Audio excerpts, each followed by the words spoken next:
Sota Daf Daled and Daf Hey. We're focusing on Daf Hey Amud Aleph, Mindfulness and Faith, Azhara Legasi Harוח Mנין.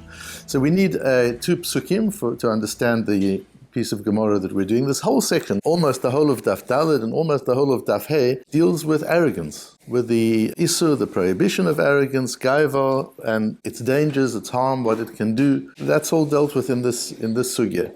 And we need two psukim for this first piece that we're doing at the top of Hey Amud Aleph. The first is from Yirmiyah, Shim'u v'ha'azinu, listen carefully and attentively. Al tigbahu, don't raise your egos up. Ki Hashem diber, because Hashem has commanded it. Says there in the Metzudas, Ki Hashem diber al tigbahu. This tigbahu, this prohibition of al tigbahu comes from Hashem.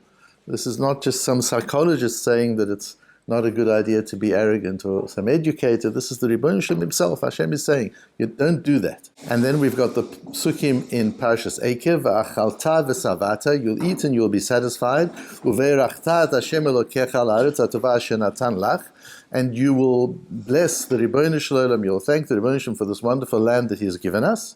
Hishamer lecha pen tishkach, be very careful lest you forget et Hashem Elokecha. Levilti shmor mitzvotav, not doing His mitzvot, umishpatav v'chukotav, asher anochi mitzavcha hayom, which I'm giving you this day. Asks the Gemara at the top of Daf Hey Amud Aleph, Azhara legasi harוח mנין. Where is there an isur lav? Where is there a prohibition in the Torah for being arrogant? That it's not a good thing to do, we know. That it's not a good midah, we know. When it comes to the area of midos, we know arrogance is not good. You don't need the Torah to tell us, as we learnt in the Shabbos Hagol shiur on Shabbos, that the derech eretz kadma leTorah. You can understand derech eretz even without the Torah. You don't have to be a Talmud Chochem to know that arrogance is not good. But that's not what the Gemara is asking. The Gemara is asking, Azhara mנין, is it a love? Is it forbidden? And if so, where does it say so? Omar Rava, Omar Zeiri, Shimu v'hazinu al tigbahu. We've got the pasuk in Yirmiyah. So it's not stated explicitly as a prohibition in the Torah, but it is in Tanakh. We have from the Nevi'im, al tigbahu. You're not allowed to be arrogant. How much more clear do you want it than that? Rav Nachman bar Yitzchak, Omar mehacha. Rav Nachman bar Yitzchak says, no, it is in the Torah. V'ram levavcha v'shachachta. Uchtiv v'shamer lecha pen tishkach et Hashem Elokecha. Chod Rabbi Avin Omer Rabbi Eloi. As Rabbi Avin said in the name of Rabbi Eloi, Domer Rabbi Avin, Omer Rabbi Eloi, Kol makom shene'amar hishamer pen v'al, wherever in the Torah it uses the words hishamer, pen, al, all different forms of do not, eno ela b'lo ta'aseh, that's a lo ta'aseh. It's one of the mitzvot, one of the negative mitzvot of the Torah. It's a mitzvah lo ta'aseh of the Torah, so it's a doraisa. That's the source of it. Says Rashi, a very interesting Rashi. V'ram levavcha v'shachachta, says Rashi, almai, so you see from there, migov alev bal yidei shikcha, that from arrogance you come to forgetfulness, sheshocheach et boro, that you forget the Ribono Shel Olam, you cease to be mindful of God's centrality in the world, uv'shikcha u'muzhari shamer lecha pen tishkach, and forgetting God is an isur d'oraisa. So do you see what Rashi does here? Rashi somehow avoids saying that arrogance is the isur d'oraisa, and comes to it rather indirectly. The isur d'oraisa, the prohibition of the Torah, is to forget the centrality of Hashem, not to be mindful of the centrality of Hashem. How do you forget Hashem? Arrogance is what causes that forgetting. So of course you're not allowed to be arrogant, but it's not as if arrogance itself is the lo ta'aseh. And that explains why the Rambam doesn't count this as a mitzvah lo ta'aseh. In the Sefer HaMitzvahs of the Rambam, in Parashas Eikev, there's no mention in the lo ta'asehs of arrogance as an isur. Of course, knowing Hashem, believing in Hashem, not serving anybody else or anything else, those are the first mitzvahs, both in the assays and the lo ta'asehs of the Rambam and the Sefer HaMitzvahs. But he doesn't paskin this particular thing.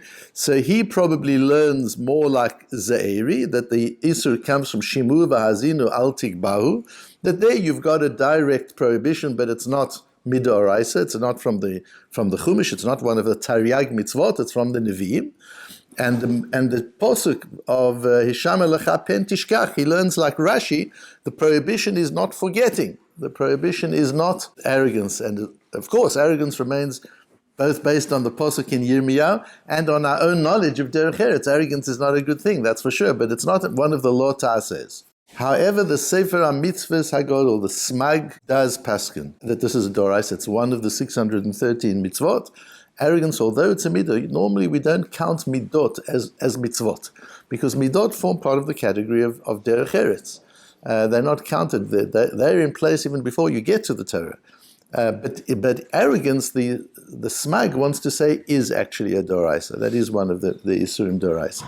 Now the Smag is Rabbi Moshe Mikotzi. He's a Baal Tosfos from the 13th century. He's very, very important. And he's a Baal Tosfos who also wrote a halachic work. The Baal Tosfos generally didn't write halachic works. They focused on the Gemara. And explaining the Gemara, as we've seen many times, there are many halachic conclusions that Tosfos get to. And then we've got the Kitzur Piskei HaTosfos at the end of every Masechta. As I mentioned a week or two ago, we're not sure who wrote them, whether it was the Tur or the Rosh himself, someone to say, but it extracts the psakim, the Piskei Halacha from every Tosfos. So Tosfos is filled with halacha.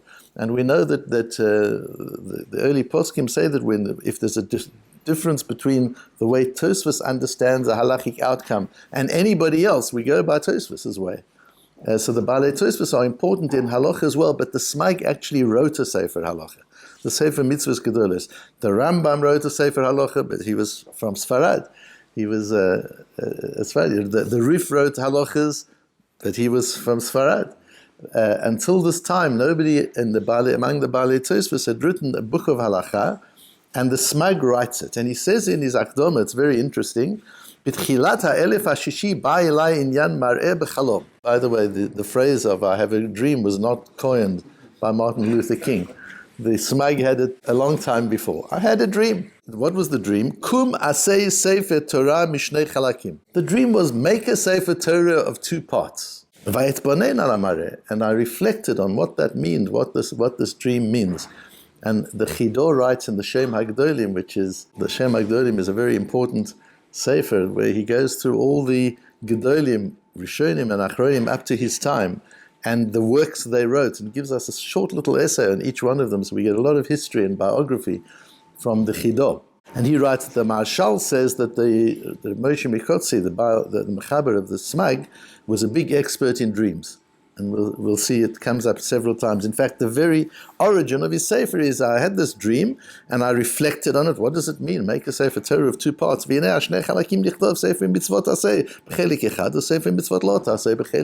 realized what I was being instructed to do in this dream was to write a Sefer Halachot, listing all the positive mitzvahs and all the negative mitzvahs. Those are the two parts.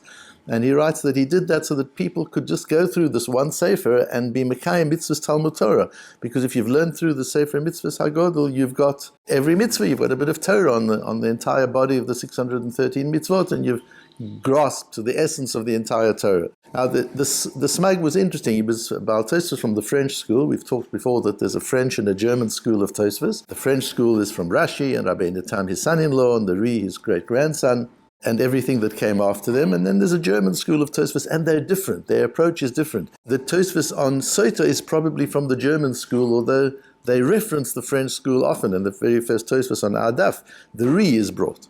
The Ri is from the French school, so the Tosfos brings the Ri. There was a lot of cross communication between the two schools.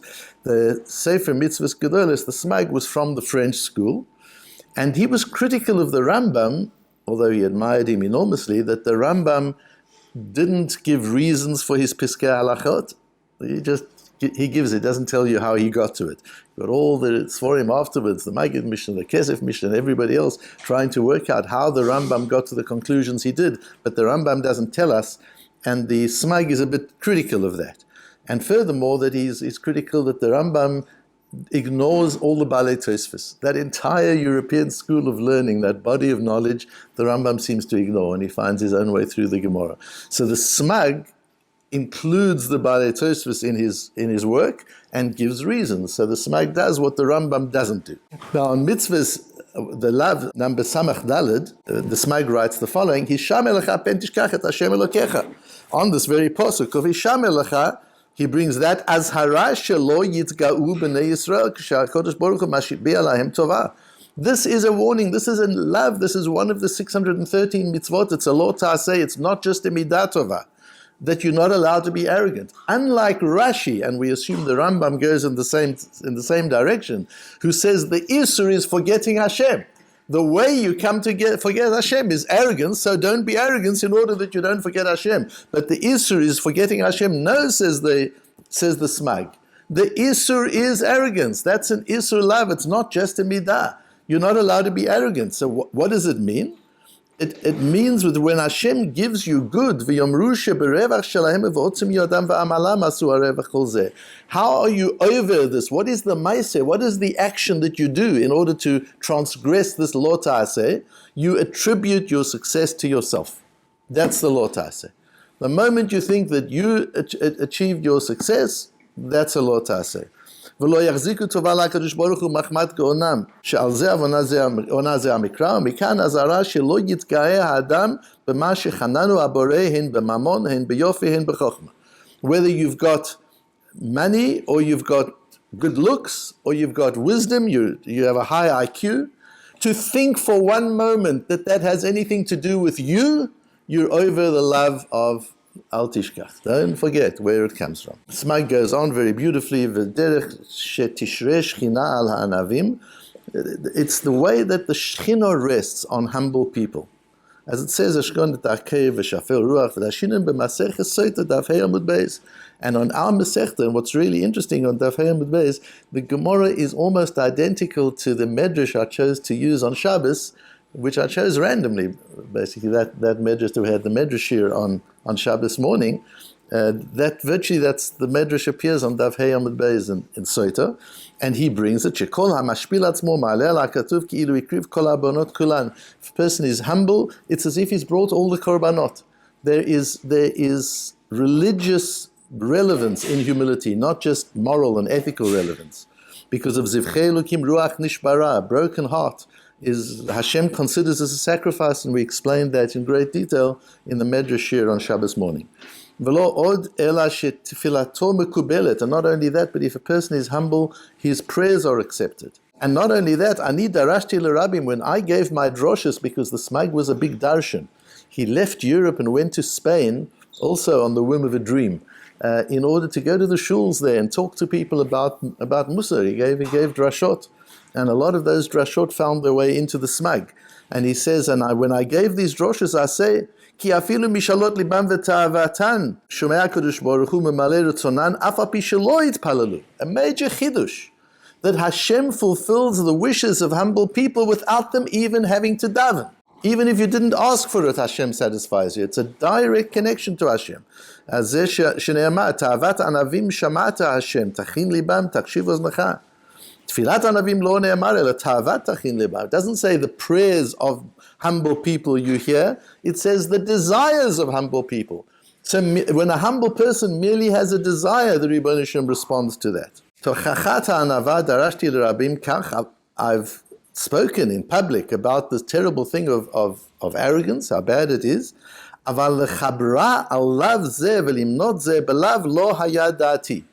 I never thought of counting it as one of the transgressions of the Torah. The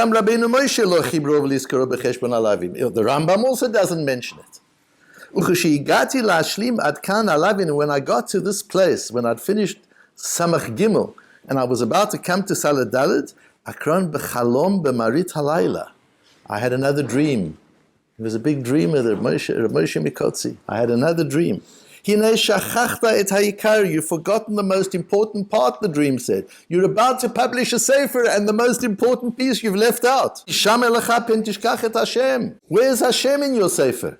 In the morning I thought about the dream. I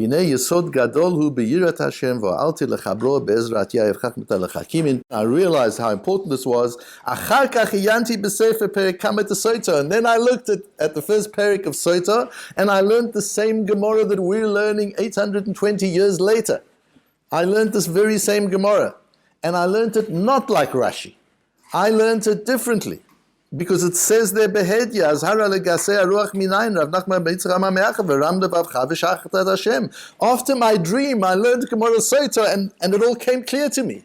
When Hashem told me in the dream, you've left out the most important love, you're writing a Sefer HaMitzvahs, and you've left one out. Which is it? I go to Sota and I see which is the one I've left out. There's a beautiful piece that explains this approach of the, without referencing it, it explains the approach of the Smag, which is in the Shach on Chumash. The Shach on Chumash is not the same Shach as we have on Yoredei and Choshen Mishpat and Shulchan Aruch. The Shach on Chumash was a Mekubal from Tzfat. And he writes, what's important, he says, this whole mitzvah is about when things are good, and the air is good, and the earth is good, and the produce is good, and the bread is good, and it satisfies you. At that point, not realizing that the satisfaction we get from the physical things around us, that's Birkas Hashem. It's not just the quantity of material that we have. It's also the degree to which that material can keep us healthy, the degree to which that material can keep us satisfied, can fulfill us. So to link the satisfaction of our lives to the source of that nourishment and where it comes from, that's part of Hisham Elecha Pen Tishkach. Don't forget, yes, it's all very good, you worked very hard, you made some money, but the fact that this satisfies you and puts you in the position that you are and gives you the sense of fulfillment that you have, that's all May Hashem Yisbarach, that all comes from Hashem and is included in the Doraisa of Hisham Elecha Pen Tishkach, that you not to forget, which is a result of arrogance and self-centeredness. And as the Smag says, that arrogance based on our Gemara is an Isur Doraisa, it's in and of itself is a prohibition of the Torah.